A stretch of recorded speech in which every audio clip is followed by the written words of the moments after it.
सबसे पहले रक्षा मंत्री जी ने ऑपरेशन सिंदूर के बारे में पूरे लीडर्स को जानकारी दिया, परिस्थिति के बारे में, हालात के बारे में और सरकार का मंशा, सारे चीज़ों को लेकर के ब्रीफिंग हुआ।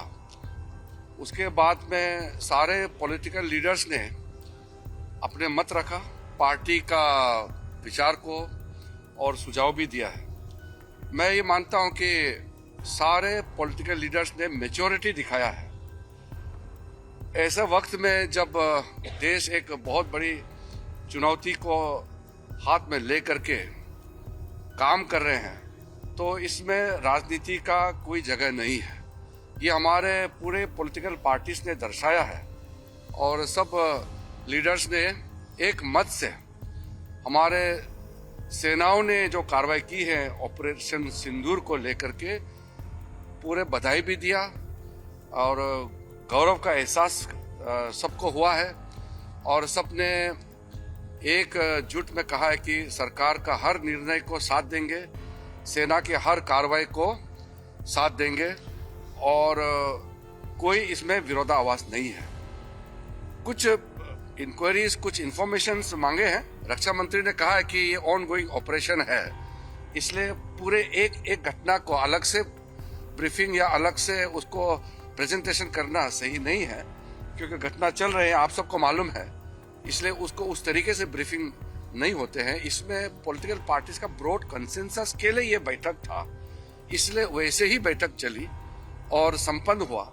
इसलिए मैं सारे पॉलिटिकल पार्टीज को मैच्योरिटी दिखाने के लिए धन्यवाद देना चाहता हूँ। सर, क्या ऑपरेशन सिंदूर अभी भी जारी है सर? वो आपको जैसे मैंने कहा कि ऑपरेशन इस वक्त जो ऑपरेशन सिंदूर का पहला जो स्ट्राइक होने के बाद जो गतिविधि चल रहे हैं उसको लेकर के अलग से ब्रीफिंग करने का अभी परिस्थिति ठीक नहीं है और वैसे नियम नहीं है, इसलिए टेक्निकल ब्रीफिंग या अधिकारियों को नहीं बुलाया। पूरा सपोर्ट दिया हमने और जो खारगे जी ने कहा वो सही है कि ऐसी चीजें हैं जो डिस्कस नहीं करनी है, तो बस सबने सपोर्ट। सरकार ने भी जानकारी दी, ठीक है। और जो गैर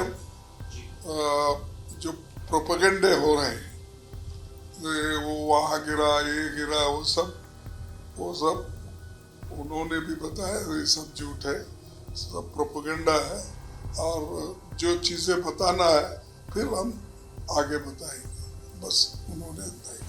सर, डिप्लोमेटिक लेवल पर भी जो है सरकार ने कदम उठाए हैं, कई और जो राष्ट्र अध्यक्ष हैं उनसे भी बात करी है और कई और जो एम्बेसडर्स हैं वहाँ तक भी बात पहुँचाई है सरकार ने। उसको कैसे देखते हैं, उसमें भी कुछ चर्चा हुई क्या? नहीं, देखो, डिप्लोमेसी की बात और जो चीजें जनहित में और देश के हित में वो नहीं बताना चाहते थे, हमने उसको ज्यादा इंसिस्ट नहीं किया। ये प्रश्न तो हमने उठाया, लेकिन उन्होंने जब ये कहा कि देश के हित में यहाँ पर पूरा उत्तर देना ठीक नहीं है, तो हमने छोड़ दिया कि क्योंकि ये हम सब मिलके सपोर्ट कर रहे हैं, फिर उसमें हम फूट की बात न करें। और आखिर में मैंने कहा कि न्यूयॉर्क टाइम्स, रॉयटर्स और CNN ने ये कहा कि बठिंडा में एक रफाल गिरा है, वो सही है गलत है हम नहीं जानते, मगर हमने एक गवर्नमेंट से कहा कम से कम इंडियन एयरफोर्स को आप कहिए कि उसको डिनाई करे, ताकि हमारे आर्म फोर्सेस का मोराल और उनके रेपुटेशन में कोई कमी ना आए। Thank you.